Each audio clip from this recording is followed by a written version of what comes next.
ഇന്നത്തെ എൻ്റെ വർക്ക് കാണിച്ചു തരാം കേട്ടോ. ഇതാണ് നേച്ചർ ഇൻസ്പയർഡ് ആർട്ട് വർക്ക്. ഒരു ട്രേസിംഗ് ഇല്ല, പെന്നോ പെൻസിലോ ഒന്നും ഉപയോഗിച്ചിട്ടില്ല, ഓൺലി വിത്ത് ബ്രഷ് ടെക്നിക്സ്, പിന്നെ അത് സ്ക്രാച്ച് ഐറ്റംസ് കൊണ്ട് പെയിൻറ്റ് ചെയ്ത ഒരു നേച്ചർ ഇൻസ്പയർഡ് ആർട്ട് വർക്കാണിത്. ഇതെങ്ങനെയാണ് ചെയ്യേണ്ടത് ഞാൻ കാണിച്ചു തരാം. അതിന് മുമ്പ് ഞാനിപ്പോൾ ഓഫീസിലെത്തിയിട്ടുണ്ടായിരുന്നു ഒരു ചെറിയ ബ്ലോക്ക് പ്രിൻറ്റിങ് ചെയ്യാൻ വേണ്ടിയിട്ട്. പക്ഷേ ഇവിടെ ഞാൻ ബ്ലോക്ക് പ്രിൻറ്റ് ചെയ്യുമ്പോൾ തുണി വാഷ് ചെയ്യാൻ മറന്നുപോയി.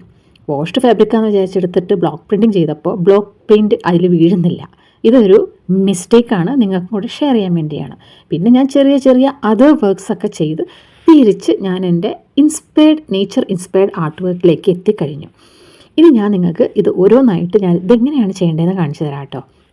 അപ്പോൾ ഞാനിവിടെ ഇന്നത്തെ അത്തച്ചമയം ഇന്ന് രാവിലെ കണ്ടപ്പോഴാണ് ഞാൻ ആലോചിച്ചത്, ഓക്കെ നമുക്ക് ടൈഗർ റിലേറ്റഡ് ആയിട്ട് എന്തെങ്കിലും ഒരു വർക്ക് ചെയ്യാമെന്ന് വിചാരിച്ചു.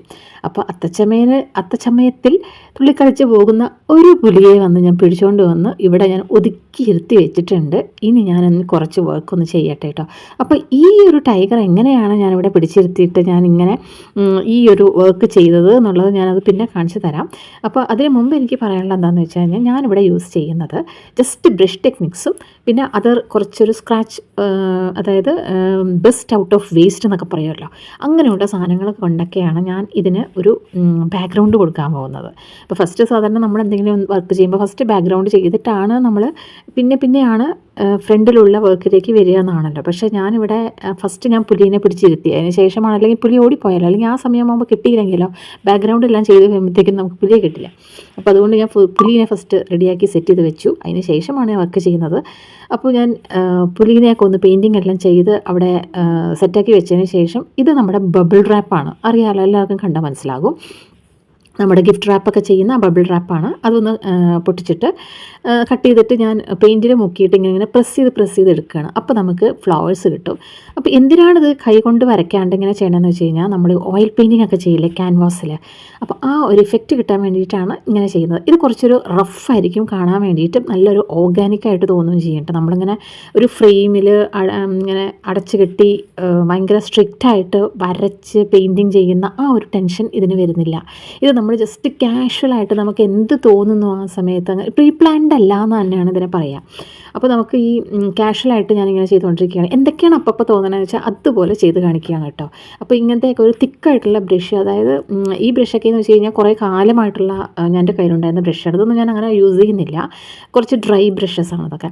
അപ്പോൾ ഇങ്ങനെയും ഡ്രൈ ബ്രഷ് ടെക്നിക്കാണ് ഞാനിപ്പോൾ ചെയ്തുകൊണ്ടിരിക്കുന്നത്. ഇത് നമുക്ക് ഗ്രാസിൻ്റെയും ബാക്ക്ഗ്രൗണ്ടായിട്ട് കൂടുതൽ ആ ഒരു ഗ്രീനിഷ് ഇഫക്റ്റ് കിട്ടാൻ വേണ്ടിയിട്ട് നമുക്ക് ഡ്രൈ ആയിട്ട് പെയിൻറ്റിൽ മുക്കി. ഇതിലൊന്നും ഞാൻ വാട്ടർ തീരെ യൂസ് ചെയ്യുന്നില്ല എവിടെയും.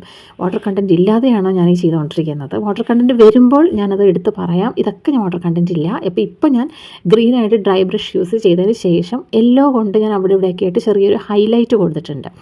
അപ്പോൾ ചെറുതായിട്ട് നമ്മൾ എന്ത് ചെയ്താൽ ഒരു ഡീറ്റെയിലിംഗ് വരുമ്പോഴാണ് അതിന് ബ്യൂട്ടി കൂടുക കേട്ടോ. ഇപ്പം ഞാൻ അതേ ബബിൾ റാപ്പ് എടുത്തിട്ട് ഒരു പെയിൻറ്റ് ബോട്ടിൽ എടുത്തു, അതിലേക്ക് വെച്ച് റബ്ബർ ബാൻഡ് ഇട്ട് കെട്ടിക്കൊടുത്തു. അപ്പോഴാണ് അതിൻ്റെ ഷേപ്പ് കിട്ടുക, ആ റൗണ്ട് കിട്ടാൻ വേണ്ടിയിട്ടാണ് ഞാനത് ചെയ്തത്. ഇപ്പോൾ ഞാനൊരു പേസ്റ്റൽ കളർ എടുത്തിട്ടുണ്ട്. ഇതൊരു ഫ്ലഷ് ടിൻറ്റ് കളറാണിത്. ഫസ്റ്റ് ഞാൻ ഇതൊന്ന് ബാക്ക്ഗ്രൗണ്ടായിട്ട് ഇട്ട് കൊടുത്തിട്ടുണ്ട്. ഇനി ഇതിൻ്റെ മേലെ ഞാൻ ലൈറ്റ് ബ്ലൂ കൊണ്ടും കുറച്ച് അതേപോലെ തന്നെ ബബിൾ റാപ്പ് കൊണ്ടും ആക്കി ഇനി ഞാൻ ഡീറ്റെയിലിംഗ് കൊടുക്കുകയാണ്. ബ്ലാക്ക് കൊണ്ട് ഓരോ ഫ്ലവേഴ്സിൻ്റെയും സെൻറ്ററിൽ ചെറുതായിട്ട് ഞാൻ സ്ട്രോക്സ് ഇട്ട് കൊടുക്കുന്നുണ്ട്. അപ്പോൾ ഇങ്ങനെ ചെയ്യുമ്പോൾ ഡീറ്റെയിലിംഗ് ചെയ്ത് വരുമ്പോഴാണ് ഈ ഒരു വർക്കിന് ബ്യൂട്ടി കൂടി വരിക. ബേസായിട്ട് നമ്മൾ ചെയ്യുമ്പോൾ എന്ത് വേണമെങ്കിലും നമുക്ക് ചെയ്യാം, എന്ത് വേണമെങ്കിലും നമ്മുടെ ഐഡിയയിൽ എന്ത് തോന്നുമൊക്കെ ചെയ്യാം. പക്ഷേ അതിൻ്റെ ബ്യൂട്ടി വരുന്നത് നമ്മൾ ഡീറ്റെയിലിംഗ് ചെയ്യുമ്പോഴാണ്. അവിടെയാണ് നമ്മൾ ശ്രദ്ധിക്കേണ്ടത്. അവിടെ തെറ്റാതിരുന്നാൽ മതിയെന്നേ ഉള്ളൂ. പിന്നെ തെറ്റിയാലും കുഴപ്പമൊന്നുമില്ല, നമുക്ക് അതൊക്കെ എന്താ പറയുക, റെക്ടിഫൈ ചെയ്യാനുള്ള ഒരു ഐഡിയാസ് ഉണ്ടെങ്കിൽ ഒരു പ്രശ്നവുമില്ല, ഒരു പ്രഷറുമില്ല. അപ്പോൾ ഞാൻ ഇന്ന് ഇവിടെ കാഷ്വലായിട്ട് വെറുതെ ഇങ്ങനെ, ഞാനിപ്പോൾ ഓഫീസിൽ വന്നത് ബ്ലോക്ക് പ്രിൻറ്റിങ് ചെയ്യാനാണ്, ഞാൻ നേരത്തെ പറഞ്ഞല്ലോ. പക്ഷേ അപ്പോഴാണ് ഓർത്തത് ക്ലോത്ത് വാഷ് ചെയ്തിട്ടില്ല എന്ന്. അപ്പോൾ എനിക്ക് സമയം കളയാൻ താല്പര്യമില്ലാത്തതുകൊണ്ടും എന്താണ് ശരി, നിങ്ങൾക്ക് കുറച്ച് ബ്രഷ് ടെക്നിക്സ് കാണിച്ചു തരാമെന്ന് വിചാരിച്ചിട്ട് വാഷ്ഡ് ആയിട്ടുള്ള ഫാബ്രിക്കിൻ്റെ ഒരു പീസ് എനിക്ക് കിട്ടി. എന്ത് ചെയ്യുമ്പോഴും ഫാബ്രിക് വാഷ് ചെയ്യണം, സ്റ്റാർച്ച് കളയണം എന്നുള്ളത് മുഖ്യം തന്നെയാണ്. അപ്പോൾ ഫസ്റ്റ് അത് ചെയ്ത് വെച്ച ഒരു പീസ് എടുത്തിട്ട് നിങ്ങൾക്ക് കാണിക്കാൻ വേണ്ടിയിട്ടാണ് ഞാനിവിടെ ഈ വർക്ക് ഇത്ര കാഷ്വലായി ചെയ്തുകൊണ്ടിരിക്കുന്നത്. അതുകൊണ്ടാണ് ട്രേസിങ്ങോ കാര്യങ്ങളോ ഒന്നുമില്ലാതെ. ഇനി ഞാൻ കുറച്ച് ട്രീസ് വരച്ച് കൊടുക്കുന്നുണ്ട്. ഇതിൽ ഞാൻ കുറച്ചൊന്ന് വാട്ടർ കണ്ടൻറ്റ് ഇട്ട് കൊടുത്തിട്ടുണ്ട്. എന്നാലേ ആ ഒരു സ്ട്രോക്കിന്, അതായത് താഴത്തുനിന്ന് ഡാർക്കിൽ നിന്ന് ലൈറ്റിലേക്ക് നമുക്ക് കിട്ടുള്ളൂ, ആ സ്മൂത്ത്നെസ് കിട്ടുള്ളൂ ആ സ്ട്രോക്സ് ഇങ്ങനെ ഇടുമ്പോൾ. കുറച്ച് ഫോറസ്റ്റിനുള്ള കുറച്ച് വുഡൊക്കെ ഞാനിവിടെ വരച്ച് കൊടുത്തിട്ടുണ്ട്. അതിന് ശേഷം മേലെ ഒന്നും കൂടെ അതേ സെയിം ബബിൾ റാപ്പ് കൊണ്ട് റെഡിലും കൊടുത്തിട്ടുണ്ട്. എന്നാലും ഡാർക്ക് റെഡല്ല, കുറച്ച് വൈറ്റ് മിക്സ് ചെയ്തിട്ടുള്ള പിങ്കിഷ് റെഡിലാണ് കൊടുത്തിരിക്കുന്നത്. അപ്പോൾ ഒരു ചെറിയ ബ്ലോസത്തിൻ്റെ ലുക്കൊക്കെ വരും. പിന്നെ ചെറിയ ബ്ലോസമൊക്കെ എവിടെയാണ് കാട്ടിൽ എന്നുള്ള ചോദ്യത്തിന് എനിക്ക് ഉത്തരമില്ല. കാരണം നമ്മൾ ചെയ്യുന്ന എന്ത് വർക്കും നമ്മുടെ ഇമാജിനേഷനാണല്ലോ. അപ്പോൾ അതിലൊന്നും ചോദ്യങ്ങളില്ല. അപ്പോൾ അങ്ങനെയാണെങ്കിൽ ചോദ്യം ചോദിക്കാനാണെങ്കിൽ അഴകാണ് രാക്ഷസിയെ എന്നൊക്കെ കവികൾ എഴുതുന്നുണ്ട്. അതുപോലെ എൻ്റെ എല്ലാമല്ലേ ചേലത്തെ ചെമ്പരുന്തല്ലേ എന്നൊക്കെ ചോദിക്കുമ്പോൾ കവികൾ അവരുടെ ഭാവനയിൽ നിന്ന് എഴുതുന്നതാണ്. അപ്പോൾ ഇതിനൊന്നും ചോദ്യം വരുന്നില്ല. അതേപോലെ തന്നെയാണ് ആർട്ട് വർക്കിനും. നമുക്ക് എന്താണോ തോന്നുന്നത് അത് നമ്മുടെ മനസ്സിൽ തോന്നിയ ഇമാജിനേഷൻ നമ്മുടെ ക്യാൻവാസിലേക്ക് പകർത്തുന്നു, അത്ര തന്നെ. അപ്പോൾ ട്രീ ബ്ലോസം എല്ലാം ഉണ്ട്. ഇവിടെ കുറേ ഫ്ലവേഴ്സ് ഉണ്ട്, കുറച്ച് വുഡുണ്ട്, ഫോറസ്റ്റ് ഉണ്ട്, നമ്മുടെ എന്താ പറയുക ഓണത്തിൻ്റെ പുലിക്കുട്ടനും ഉണ്ട്. ഇഷ്ടമായെങ്കിൽ ലൈക്ക് ചെയ്യുക, സബ്സ്ക്രൈബ് ചെയ്യുക, ഇഷ്ടപ്പെട്ട കമൻ്റ് ഇടണം, ഇഷ്ടപ്പെട്ടോന്ന് പറയണേ. പിന്നെ ഇത് ഞാൻ ഇവിടെ കാണിക്കാൻ കാരണം വരയ്ക്കാൻ മടിയുള്ളവരുണ്ടാവും ചിലവർ. അങ്ങനെയുള്ളവർക്ക് പെട്ടെന്ന് ചെയ്തു തീർക്കാൻ പറ്റിയ ഒരു നേച്ചർ ഇൻസ്പയർഡ് ആയിട്ടുള്ള ഒരു വർക്കാണിത്. അപ്പോൾ ഇതുപോലെയൊക്കെ മടിയുള്ളവർക്കൊക്കെ ഈസി ആയിട്ടൊക്കെ നല്ലൊരു ഭംഗിയിൽ ഇങ്ങനെ പിക്ചർ ഉണ്ടാക്കാം. പിന്നെ ഈ വർക്ക് ഞാൻ എന്താ ചെയ്യാൻ പോകണമെന്ന് ഞാൻ അടുത്ത ഒരു എപ്പിസോഡിൽ കാണിക്കുന്നതായിരിക്കും കേട്ടോ.